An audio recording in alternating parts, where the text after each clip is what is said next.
यह कहानी एक सत्य घटना पर आधारित है। कहानी कुछ इस तरह से है। गोंडल शहर में किराए के मकान में रहने वाले अनंत पेशे से एक शिक्षक थे। अनंत स्कूल में काफ़ी लोकप्रिय टीचर थे।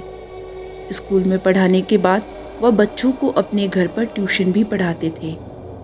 खैर, अब तो उनकी शादी हो चुकी थी, पर जब वह कुंवारे थे तब उन्हें अपने किराए के घर में एक बेहद भयानक अनुभव हुआ था। एक शाम जब वह अपनी आराम कुर्सी पर बैठकर सुस्ता रहे थे, तभी अचानक उनकी अलमारी का दरवाज़ा अपने आप धड़ाम से खुल गया। इस आवाज़ से वह चौंक गए। उन्हें काफ़ी डर महसूस हुआ, चूंकि उस शाम वहाँ कोई हवा नहीं चल रही थी और घर पर तो वह अकेले ही रहते थे। वह उठकर अलमारी का दरवाज़ा फिर से बंद कर देते हैं और अपनी कुर्सी की ओर बढ़ने लगते हैं। तभी उन्हें महसूस हुआ कि किसी ने उनका नाम पुकारा, अनंत। और वह आवाज़ उस अलमारी के अंदर से आ रही थी। इस भयानक घटना से अनंत बुरी तरह डर गए। उन्हें वहीं खड़े खड़े पसीने आने लगे और वह बुरी तरह कांपने लगे। डरते डरते उन्होंने पीछे मुड़कर देखा तो अलमारी की दरवाज़ा धीरे धीरे हिल रहा था, जैसे कि अंदर से कोई धक्का दे रहा हो। खौफ के मारे कांपते हुए अनंत थोड़ी देर तक अजीब सी नज़ारा देखते रह गए।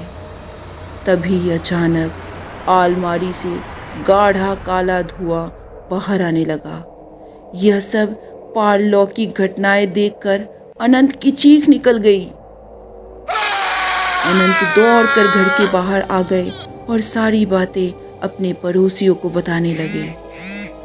अनंत के पड़ोसी उनके साथ घर में दाखिल हुए और उन सब ने वहाँ जो भी देखा उसे देखकर सबके होश उड़ गए।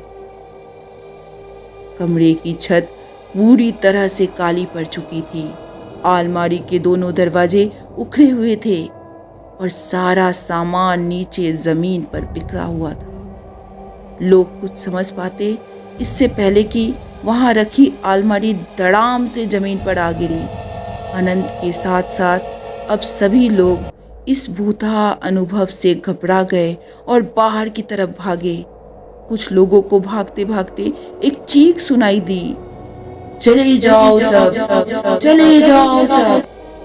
पर किसी ने पीछे मुड़कर देखने की हिम्मत नहीं की। इस खौफनाक अनुभव के कारण अनंत बुरी तरह बीमार पड़ गए और कुछ दिन के लिए अपने गांव पर माता पिता के पास लौट गए।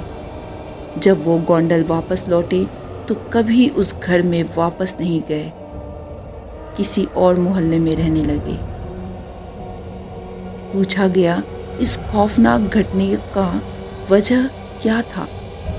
मोहल्ले में रहने वाले बुजुर्गों से पता चला कि वह मकान अंग्रेजों के ज़माने की बनी एक हवेली को तोड़कर बनाया गया था।